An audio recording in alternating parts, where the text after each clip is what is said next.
And my dear brothers and sisters, sometimes when you walk through the valley of delay, you begin to wonder, oh Lord, have you forgotten me? You pray and you cry, you fast, yet heaven seems silent. But I came to tell you today, heaven has not forgotten your address. God knows your name, your tears, and your weariness. And listen, your breakthrough is closer than you think.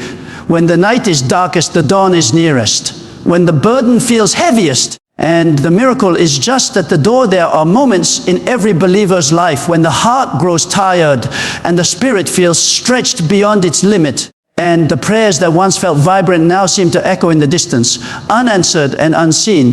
It is in those quiet and aching moments that many begin to wonder if God has turned his face away. Yet the truth remains unchanged even when emotions shift, and God sees you in the hidden place. His eyes have never left you, and his attention has never wandered from your life. The silence you hear is not abandonment, and it is the sacred pause between your sowing and your harvest. When the prophet Elijah sat beneath the broom tree, exhausted and ready to give up, and he whispered words many of us have felt in our own hearts. It is enough, Lord. He had seen miracles. He had called down fire from heaven. And yet now he was drained and alone. In that moment of despair, heaven did not thunder with judgment or rebuke. Instead, and God sent an angel to bring him bread and water. The message was clear: even in your exhaustion, I see you. Even when you want to quit, I still care. And this is how God moves in the hidden places of your life. When you think no one notices your tears, he counts them. When you feel too tired to pray, and he intercedes for you. When you have nothing left to offer, he sustains you with his quiet presence. And there is something profoundly comforting about the realization that God works most tenderly in the unseen moments. And many people think that spiritual strength means constant energy and unshakable confidence, but the truth is deeper. And true faith is forged when no one is watching, in the silence of waiting and the humility of weariness.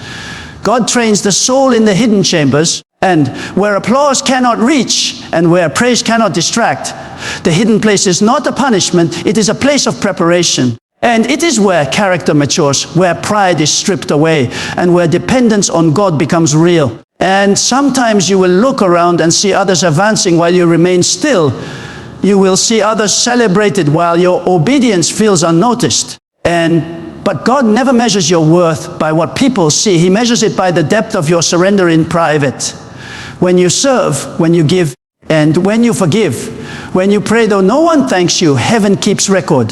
The hidden places where roots grow. And the tree that flourishes above ground only stands firm because its roots were buried deep in darkness first. So when God keeps you unseen, and he is not withholding your destiny, he is anchoring it. The deeper the roots, the greater the fruit.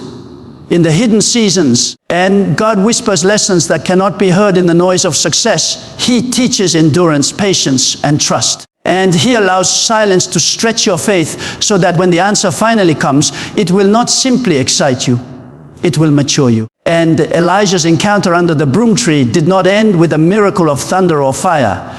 It ended with nourishment. And sometimes God's greatest miracles are not spectacular displays of power, but gentle provisions that restore your soul one day at a time. And the bread and water was simple, yet they sustained the prophet for the long journey ahead. Likewise, God may not always remove your burden immediately, but he will give you just enough strength to keep moving. Every sunrise, every small encouragement, every unexpected kindness is his way of saying, and I still see you.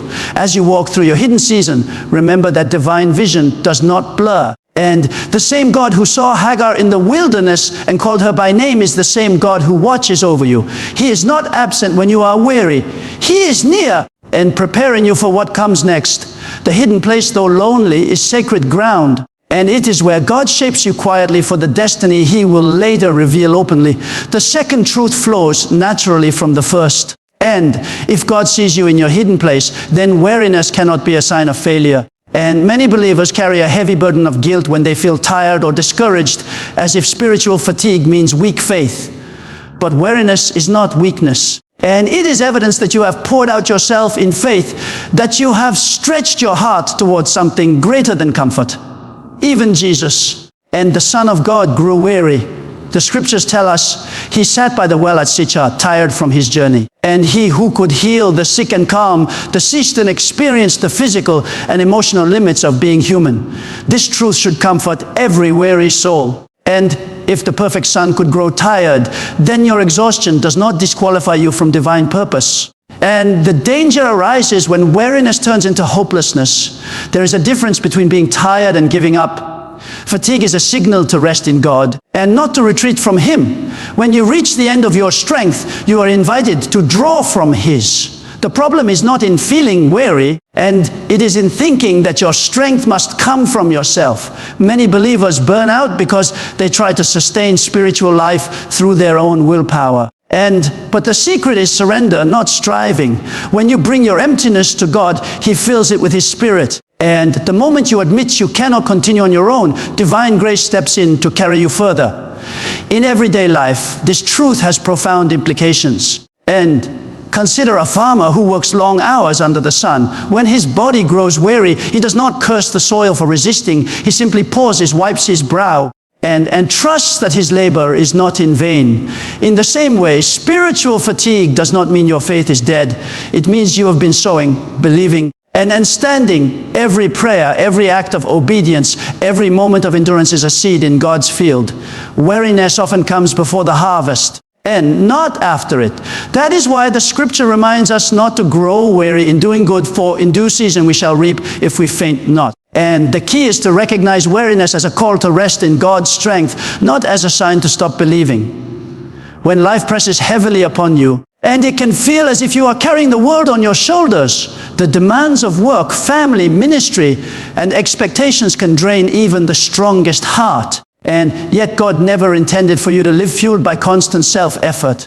And the Christian life is not a marathon of personal performance, but a partnership with divine grace. And the Spirit of God dwells within you to renew your strength daily. And the same power that raised Christ from the dead works in you to revive your faith when it grows dim. And you are not meant to run endlessly without replenishment. You are meant to walk in rhythm with the Spirit, allowing Him to refresh you when you are weary. And it is also important to understand that weariness often reveals what matters most to us. And you only grow tired of fighting for something that holds deep value in your heart. You grow weary for your family because you love them. And you grow weary in ministry because you care about people's souls. You grow weary in prayer because you long for God's will to be done. And your weariness is the shadow of your passion. It shows that you have been invested, that your heart has been engaged in something sacred. And so instead of resenting your fatigue, learn to interpret it as a sign that you have been active in faith. God does not despise the weary, and He honors those who have labored in love. He does not look for the strongest vessels. He looks for surrendered ones. Think of a candle burning in the dark. And the flame flickers, sometimes small, sometimes bright, yet it continues to give light. And the melting of the wax is not a sign of weakness, but of purpose fulfilled. Likewise, when you feel your strength melting away, and it may be that your life is shining most brightly for God, the key is to remain connected to the source, just as a candle cannot burn without wax. And you cannot endure without His Spirit. The moment you try to burn without supply, the flame fades. But when you remain in His presence, and He replenishes what is spent and renews what is worn, there will be seasons when you must learn to rest in faith rather than strive in anxiety. And rest does not mean inactivity, it means trust. It means quieting your heart long enough to hear the still small voice that says, "Be still and know that I am God." Weariness often comes from fighting battles that belong to Him.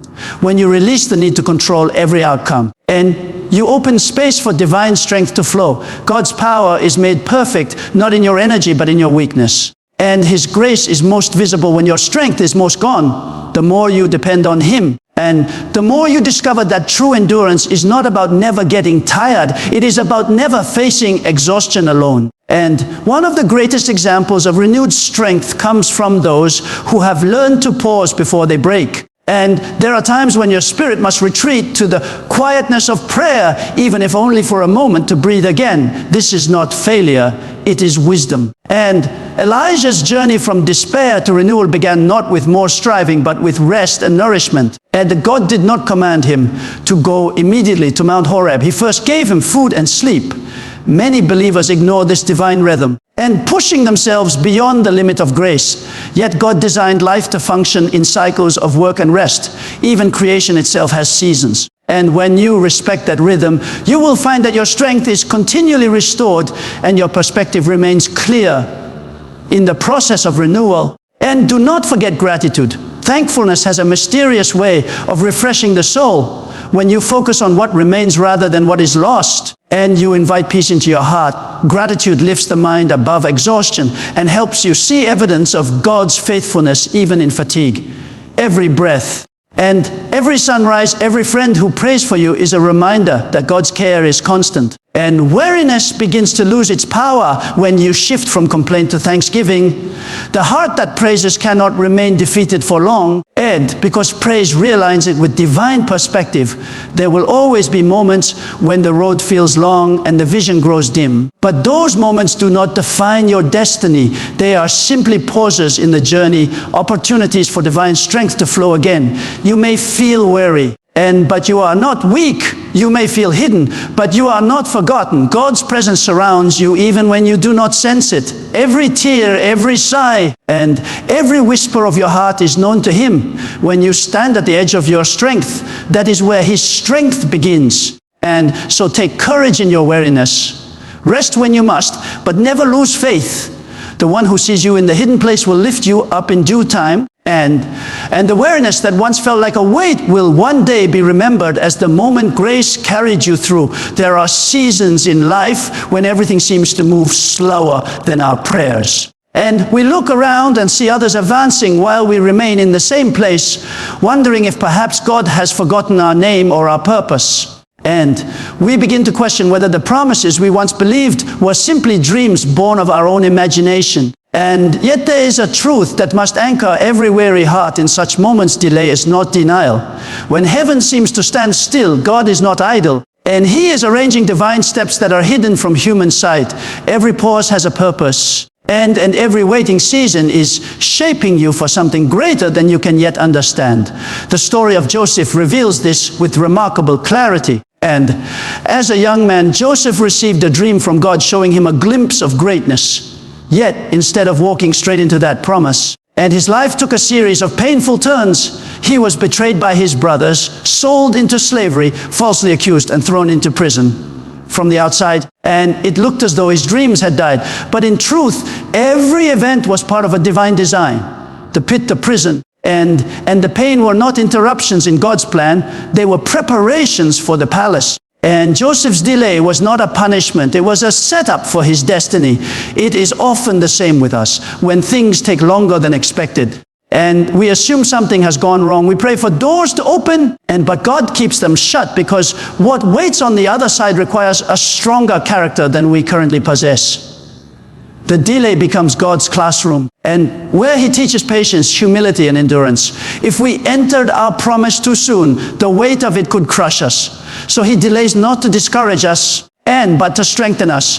The waiting room is where the heart learns to trust without evidence, to hope without signs, and to love God even when nothing seems to change. There are lessons that can only be learned in the stillness of delay.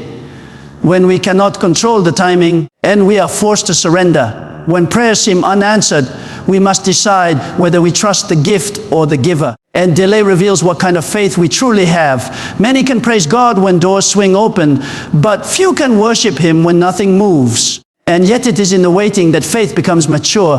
Patience is not passive, it is active trust. And it means believing that God is working even when you cannot see His hand. Every delay is a divine setup for deeper transformation. And think of the seed that is planted in the soil. Once it disappears underground, it enters a hidden process. The farmer cannot see what is happening, But something powerful is taking place beneath the surface. If he digs it up too soon, he destroys what was growing. The same is true of spiritual growth. And when God places a dream in your heart, it often goes underground for a time. The promise feels buried, but it is actually germinating. And the soil of delay is where roots are formed. Without roots, the tree cannot stand. Without delay, destiny cannot last. And sometimes delay protects you from what you cannot yet handle. Imagine if Joseph had reached the palace without first enduring betrayal. And without the lessons of humility and forgiveness learned in the dungeon, the throne would have become his downfall. The same principle applies to you. And God's delay often keeps you safe from premature success. He knows what kind of strength and wisdom your future requires, and he refuses to give you the blessing before you have the character to sustain it.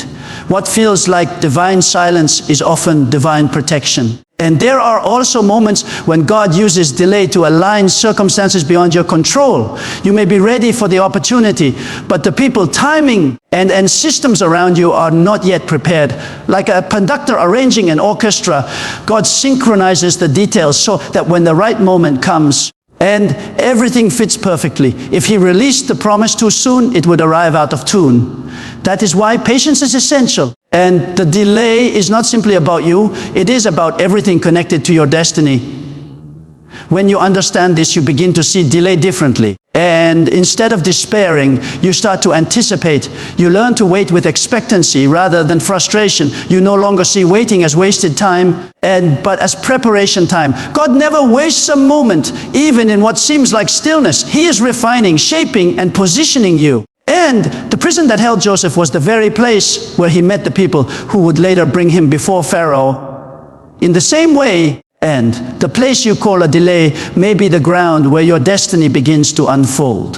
While you wait, what you say matters. This leads to another crucial truth. And keep speaking faith even when you feel nothing.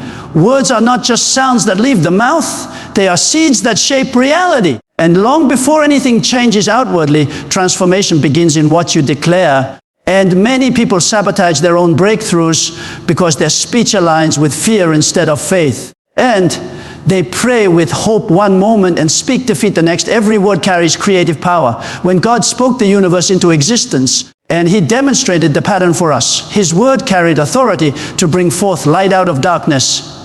You are created in his image, and your words have power to bring forth new possibilities. In moments of delay or despair, your confession becomes the compass of your spirit. And what you say determines the direction of your inner life.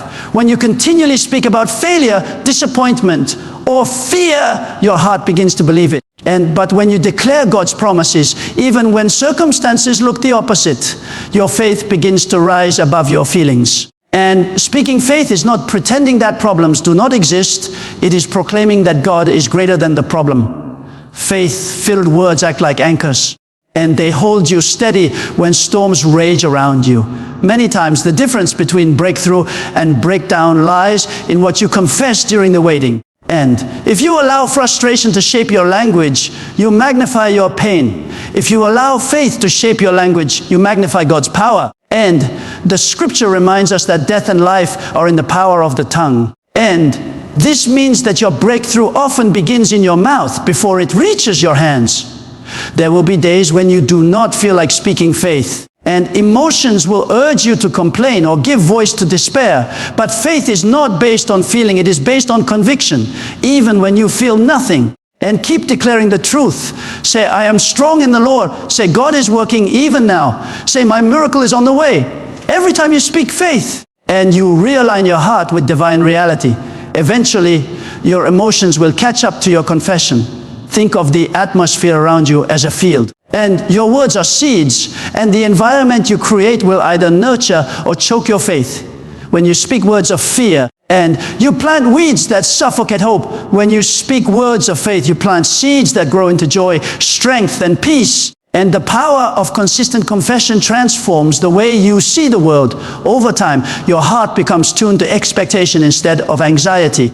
And you begin to notice God's hand in small details because your eyes are trained to look for his goodness. And this principle of spoken faith is not about denying reality, but about shaping it through belief. And when God promised Abraham that he would be the father of many nations, Abraham was already old and Sarah's womb was barren from a natural perspective. And the promise seemed impossible, yet God changed his name from Abram to Abraham, which means father of many. Every time someone called his name and they were declaring a promise that had not yet manifested. Imagine living every day hearing people call you something that contradicted your circumstances. And it was as though God used the power of repetition to train Abraham's faith. Each spoken word reinforced the truth until it became reality. And your own confession works in a similar way. When you declare the promises of God over your life, you are not simply repeating empty phrases. And you are aligning your words with divine truth. You are allowing heaven's vocabulary to replace earthly limitation. And this is why you must guard your mouth carefully in moments of delay. The temptation to complain will always be present, but complaint drains strength while confession restores it.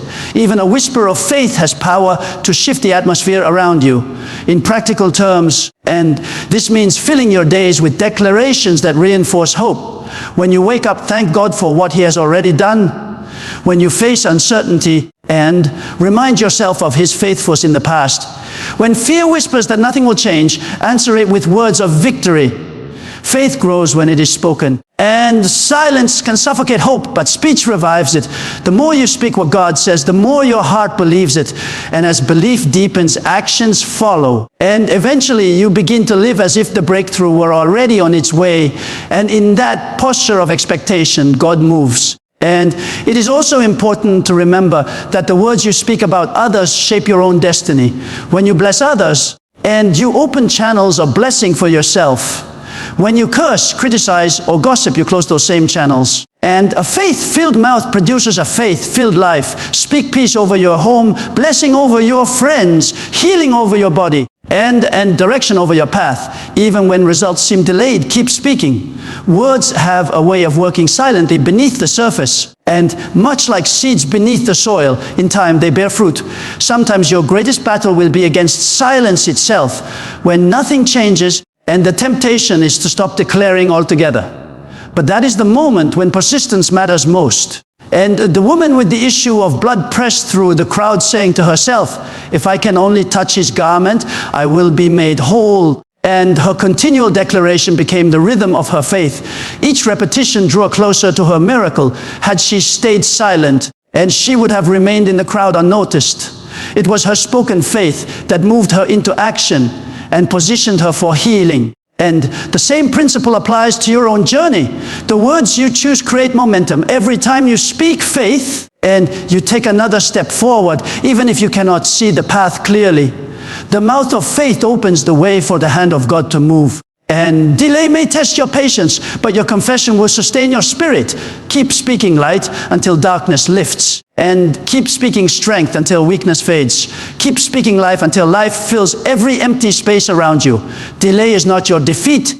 And silence is not the absence of God. It is in these hidden seasons that your words become the bridge between promise and fulfillment. And what you say in the dark will echo in the light. The heart that believes and the mouth that confesses will see the faithfulness of God unfold in due time.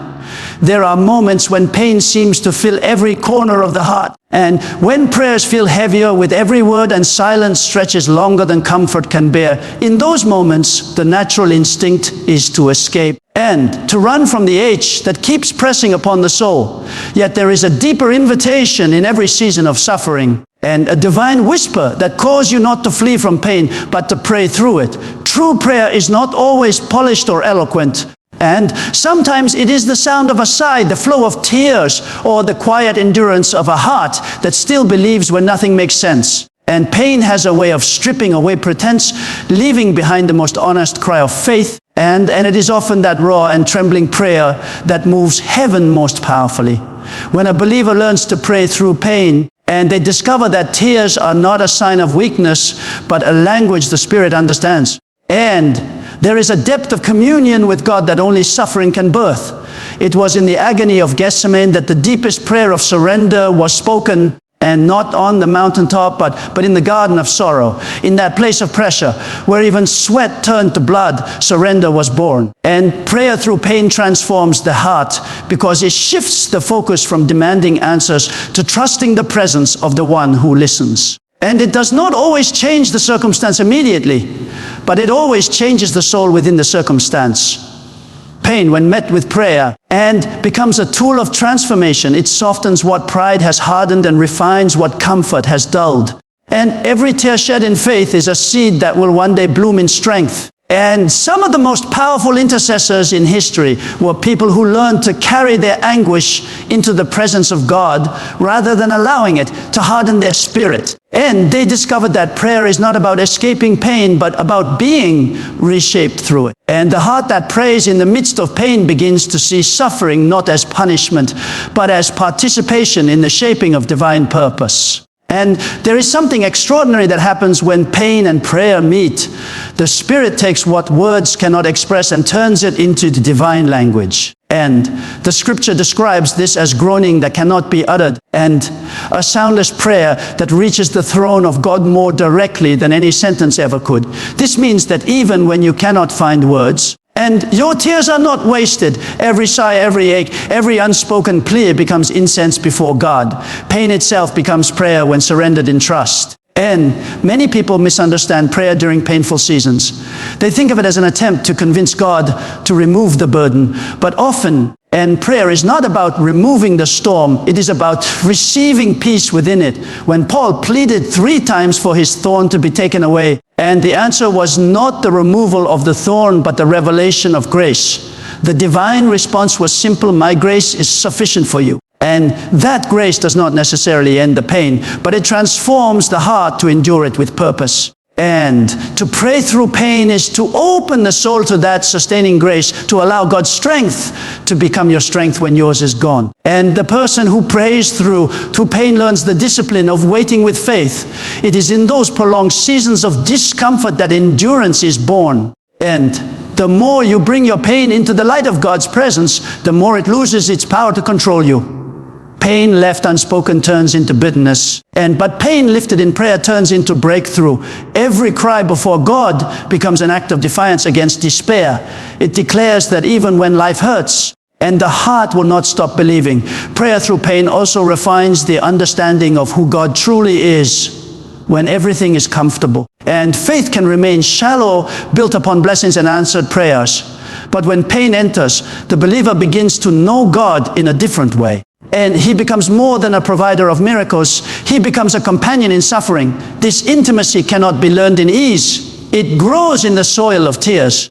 And many who have walked through deep valleys testify that in their darkest hours, they felt the presence of God more real than ever before. And the comfort of his nearness outweighed the intensity of the pain. This is why praying through pain matters. And it keeps the connection alive until peace returns. In that persistence, the soul is reshaped for eternity.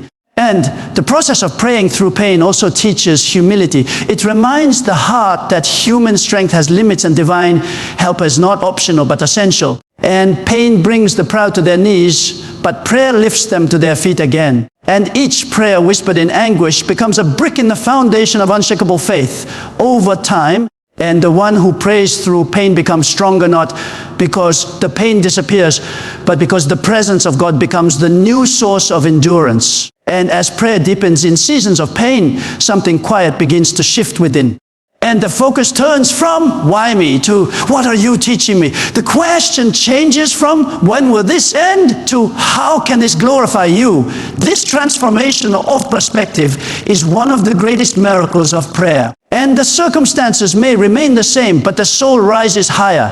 The weight that once crushed begins to strengthen. This is how pain becomes holy.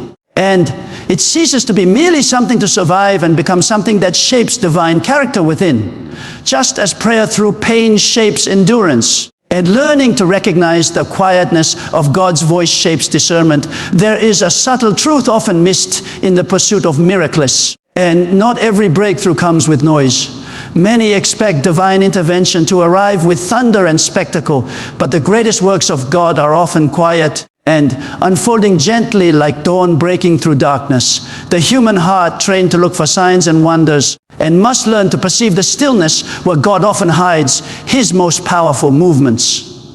When Elijah stood on the mountain waiting for God's voice, and he experienced wind, earthquake, and fire, yet God was not in any of those dramatic displays. The presence of God came instead in a gentle whisper. And this moment reveals a profound truth about how God works. His greatest manifestations often come in the form of peace rather than power, and in whispers rather than shouts. Those who only look for the dramatic may miss the divine. God's quiet work is no less miraculous, and it is simply less visible. The heart must be still enough to perceive it. And learning to recognize God in the quiet is one of the highest forms of spiritual maturity. It means training the soul to listen beyond noise, beyond emotion, and beyond expectation. Many times, people expect breakthrough to come in a sudden explosion of change, but often it arrives subtly and through gradual shifts in perspective, through small doors of opportunity, through gentle encouragements that rebuild hope.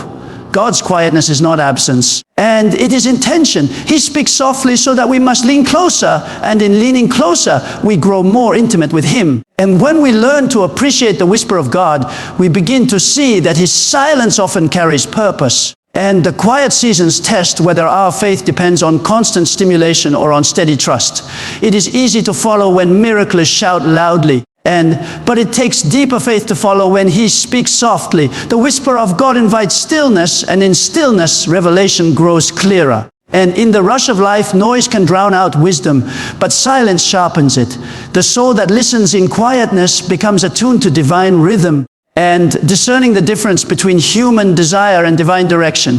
The gentle nature of God's work also teaches patience. And just as a seed grows underground where no one sees it, the work of God in the human heart often happens quietly before it manifests outwardly. And those who mistake quietness for inactivity may give up too soon, not realizing that their breakthrough is already in progress. And the miracle may not appear in dramatic fashion, but it is unfolding step by step. Healing may come through small improvements rather than instant recovery, and provision may come through consistent faithfulness rather than sudden abundance. And deliverance may come through a gradual renewing of the mind rather than one single moment of release. And this understanding changes how we interpret the silence of God. Instead of panicking when we cannot hear Him, we learn to rest. And we begin to trust that even when He is quiet, He is not still. His hands are always working behind the scenes. And the whisper is often more powerful than the shout because it speaks to the inner life, not the outer circumstance. And the voice that calms the storm within is more transformative than the one that removes the storm outside. And quiet breakthroughs often bring the deepest change because they happen within the soul first. Outward miracles can capture attention, but inward transformation shapes destiny. When the heart becomes sensitive to the whisper of God, pride diminishes, gratitude grows, and peace becomes the natural atmosphere of life. The one who listens for the gentle voice learns that every moment, even the mundane, can carry divine purpose. God is as present in the stillness of an ordinary morning as He is in the loudest revival. And those who expect only noise will often miss the movement of God because His ways rarely conform to human patterns. And He prefers to build character before comfort, transformation before triumph. The whisper teaches dependence. And it demands attention that cannot be shared with distraction. It requires a kind of listening that transforms the listener. And once the soul learns to recognize God in silence, it will never again mistake quietness for abandonment. And when pain teaches you to pray and silence teaches you to listen, your relationship with God deepens beyond surface faith. And you begin to realize that the truest miracles are not always visible. They happen in the hidden chambers of the heart, where prayer and whisper meet, and where pain and peace coexist, and where the soul learns to trust in a God who is both powerful enough to shake the earth and gentle enough to speak in a breath. Through such seasons, and life becomes less about striving for visible proof and more about resting in invisible presence. Every quiet transformation and every answered prayer that arrives softly, and every healing that grows day by day is evidence that the God who works through storms also works through stillness. And both are sacred. There comes a time in every person's journey when the weight of loss feels unbearable. The mind replays what was taken, and the heart aches over what has been broken, and the soul wonders how to go on when so much seems gone. And yet within this pain lies a divine mystery that reshapes how we understand restoration. God does not multiply what is lost, He multiplies what is left. And it is easy to focus on what has slipped through your hands, but heaven's power begins when you bring to God what remains. And the story of redemption is not written by the abundance you once had, but by the remnants that still exist in your life. And when the widow came to the prophet with nothing but a jar of oil, her situation appeared hopeless. She was surrounded by debt, threatened by despair, and empty of options. Yet she still had something left, something small but significant. That small jar became the key to her miracle. And the prophet did not ask her to dwell on her losses. He asked her to gather vessels and pour. And the miracle began not when she received something new, but when she used what was already in her hands. This principle carries an eternal truth. And what remains after loss is never insignificant when placed in the hands of God. And the same God who created the universe from nothing can certainly multiply the little that you still hold. Often, and people become so consumed with mourning what is gone that they fail to recognize the miracle still possible with what remains. And the enemy of faith wants you to believe that the story is over because something was taken. But God sees the beginning of a new chapter in what is still present. When Jesus fed the 5,000, He did not create food out of thin air. And He used 5 loaves and 2 fish, a small portion that seemed laughably insufficient. Yet in His hands, it became more than enough. And the pattern repeats through Scripture. God always begins where human limitation ends. He takes the fragments, the broken pieces, the leftovers of life, and breathes upon them until they overflow. This truth carries immense power when applied to personal loss. Maybe you have lost opportunities, relationships, and/or seasons that will never return. But the question is not what you have lost. The question is what you still have. There's always something left. And a seed of faith, a fragment of hope, a skill, a memory, a strength, a lesson. What remains may look small, but in God's design, and small things are the foundation of great outcomes. The mustard seed grows into a tree. The tiny spark lights the fire. The remnant becomes revival. And God never asks you to bring what you do not have. He asks you to trust Him with what you do. And the process of multiplication begins when you stop mourning the empty vessels and start pouring into the ones still available. And the widow's oil did not multiply until she started to pour. The miracle waited for movement. Likewise, and your breakthrough begins when you stop analyzing what cannot be changed and begin using what can. As long as she hesitated, the oil stayed still. But the moment she obeyed, the flow began. The same law applies to faith today. Obedience activates abundance. The little strength you still have and the little time, the little faith, when placed in the hands of God, will begin to multiply beyond understanding. And sometimes what remains after loss is not a possession, but a lesson. And God often allows subtraction before multiplication because loss strips away dependence on the wrong things. When what you relied upon disappears, and you are forced to see what truly sustains you. Many people discover their greatest strength only after they have been emptied of everything else. And the loss becomes a refining fire that reveals what was never meant to define you. What remains is often purer, stronger, and closer to God's original purpose. The pain of losing something temporal often prepares the soul for something eternal.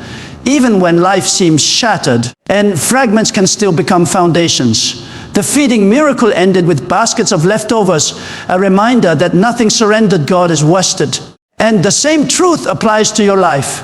Every tear, every scar, every broken piece has potential to be redeemed.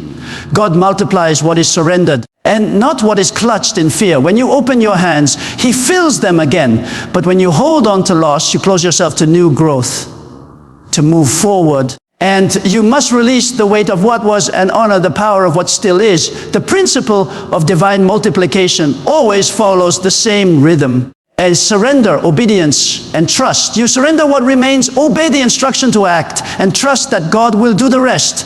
It rarely happens instantly. And just as the oil continued to flow only as long as there were vessels, the miracle often unfolds in stages. And the key is to keep providing space for God to work. Keep pouring faith, hope, and love into every area still open to His touch. The more you pour, and the more He fills, The more you trust, the more He provides. What remains in your life may look small, but if it is still in God's hands, and it is more than enough to rebuild what was broken. As this truth takes root, the weary soul finds new strength. And weariness has a way of convincing the heart that its best days are gone. Yet the promise stands that those who wait upon the Lord shall renew their strength. And there is a rhythm in divine waiting that transforms weakness into power. Renewal does not come from striving, it comes from resting in expectation. And waiting upon the Lord is not idle delay, it is active trust. It means placing your hope not in timing, but in the character of the one who controls it. And the imagery of the eagle captures this renewal beautifully.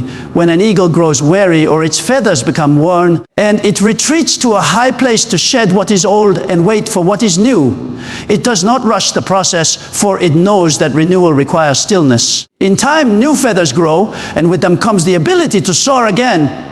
Those who wait upon God enter a similar process. And when life's pressures strip away strength, God calls you higher, not to escape, but to be renewed. The waiting becomes sacred ground where old strength dies and new strength rises. Renewed strength is different from initial strength. And the first kind comes from youth energy and enthusiasm. The second comes from endurance, patience, and tested faith. The first kind can be lost, and the second kind cannot be shaken. That is why Scripture does not say they might renew their strength, but they shall. And renewal is not a possibility, but a promise. The waiting may feel endless, but its outcome is certain. The soul that waits on God is never left empty. And many people misunderstand waiting. They see it as inactivity or punishment, but in reality, waiting is the workshop of strength while the body rests and the spirit grows. While the mind questions, the heart learns stillness. Every moment of waiting becomes an opportunity for transformation. And like metal refined in fire, faith becomes stronger the longer it remains in the furnace. The one who learns to wait learns to trust beyond sight, and in that trust lies supernatural renewal. It is also in waiting that perspective shifts. And those who rush through pain often miss the hidden beauty that only patience reveals. When you slow down and wait upon the Lord, and you begin to notice details of His care that were invisible before, you realize that even delays are woven with mercy. And waiting turns despair into expectation because it teaches you to focus not on what has not happened, but on who God still is. And the strength that comes from waiting is quiet but unbreakable, like the roots of a tree planted deep in the soil. When that renewal finally comes, and it does not merely restore what was lost, it elevates you higher than before. The eagle does not just regain the ability to fly, it soars above the storm. And waiting builds altitude. It lifts you beyond the reach of fear and failure. And those who trust in God learn to navigate life's storms from above rather than within them. They no longer fight the wind, they ride it. And the very pressures that once threatened to destroy them become the currents that lift them higher. And the beauty of this renewal is that it often happens quietly. You may not notice it at first. One day, you simply realize that the heaviness has lifted and that peace has returned, that joy has begun to flow again. The strength God gives in waiting is not noisy or dramatic. It is steady, lasting, and sufficient for every challenge ahead. It teaches you that resilience is not found in human willpower, but in divine grace. When you are weary, and waiting can feel like weakness, but in truth, it is the birthplace of power. Every act of faithfulness in waiting, every prayer, every small obedience, and every refusal to quit becomes a thread in the tapestry of renewal. God weaves these threads together until your soul, once frayed by fatigue, and becomes strong enough to carry new purpose. The waiting season that once felt like a delay becomes a launching place for new heights. And the assurance that renewal will come anchors the heart against despair. The same God who renews the eagle's wings renews the believer's strength. And He does not leave His children to stumble endlessly in weakness. He lifts them up when they can no longer lift themselves. Those who continue to hope and to pray, to trust, to wait, discover that divine strength does not merely return, it multiplies. It carries them further than before and empowers them to bless others out of their own restored hope, and reminds them that weariness is never the end of the story. And renewal is the inheritance of all who keep waiting. When you have given all you have and feel empty, and when you have poured out every ounce of strength and still see no visible result, the promise remains that those who wait will rise. And the act of waiting itself becomes worship. It is the silent declaration that says, I still believe. It is faith in its purest form, and stripped of performance and sustained by trust alone. From that posture of waiting, strength is born again, stronger, purer, and more enduring than before. And the one who waits learns that hope is not fragile. It is alive, sustained by the breath of God himself. And just as the eagle spreads its renewed wings to face the sky once more, so the weary soul, touched by divine renewal, and discovers that the heights once thought unreachable are now within flight's reach.